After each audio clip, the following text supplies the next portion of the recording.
So, good morning. What is your name? My name is Kirby A. Rosales. I'm 17 years old. Where do you live? Barangay Bukana, nasa Batangas.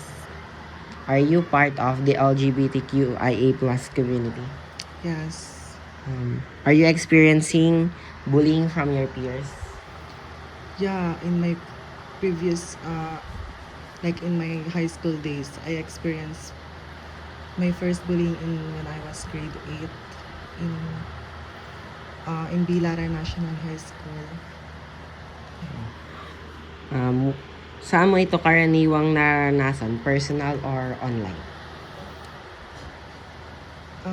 To be honest, personal. Maaari mo bang ilarawan ang iyong mga karanasan ng bullying mula sa iyong kapwa? Anong mga uri ito? Tulad ng catcalling, like tinatawag ka nila sa hindi mo preferred na name, gano'n. Tapos, or di kaya naman, ayun, yung tatawagin ka na bakla, gano'n. Kahit hindi naman ayun yung gender identity mo, which is mali para sa amin, gano'n. Sa anong mga lugar o sitwasyon karaniwang nangyayari ang mga karanasan na ito?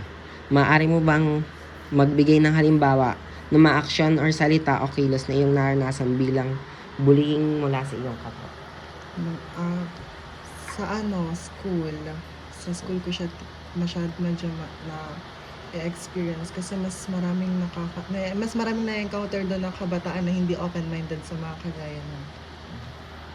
Paano nakakaapekto ang bullying mula sa iyong kapwa sa iyong emosyon? Maaari mo bang ikwento ang isang particular na panahon kung kailan mo ito nararamdaman? Ayun nga, nung elementary ako, di ko siya, mas nabubuli ako ng elementary kasi, syempre hindi pa ganun nag-grow, tas bata pa nga lamang malambot na, ganun. Kaya ako na tas ginawa ko siyang motivation para mag-grow and patunayan sa kanila, hindi lang ako yung ganun na iniisip na. Ganun. Nung nakakaramdam ka ng mga bully, napansin mo ba na may mga pagbabago sa iyong tulog, nawawalan ka ng ganang kumain, may pagbabago ba sa iyong kalusugan o pang araw-araw na pagdalaw? Wala, kasi hindi ko naman siya masyadong dinadamdam. Mas iniisip ko na gawin siyang inspiration and motivation para mas lalong mag-grow. Kasi gawin ko siyang weaknesses. Maaari mo bang ilarawan ng mga strategy or paraan na ginagamit mo upang makaya ng mga bullying sa iyong kapwa? Simple lang, huwag mong pakinggan. Ayun lang. Sino yung mga tumulong sa iyo upang malagpasan yung mga bullying mo?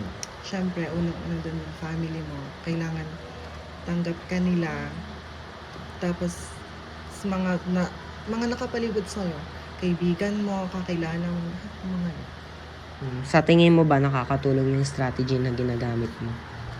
Oo naman, kasi look at me now, tanggap ako ng lahat.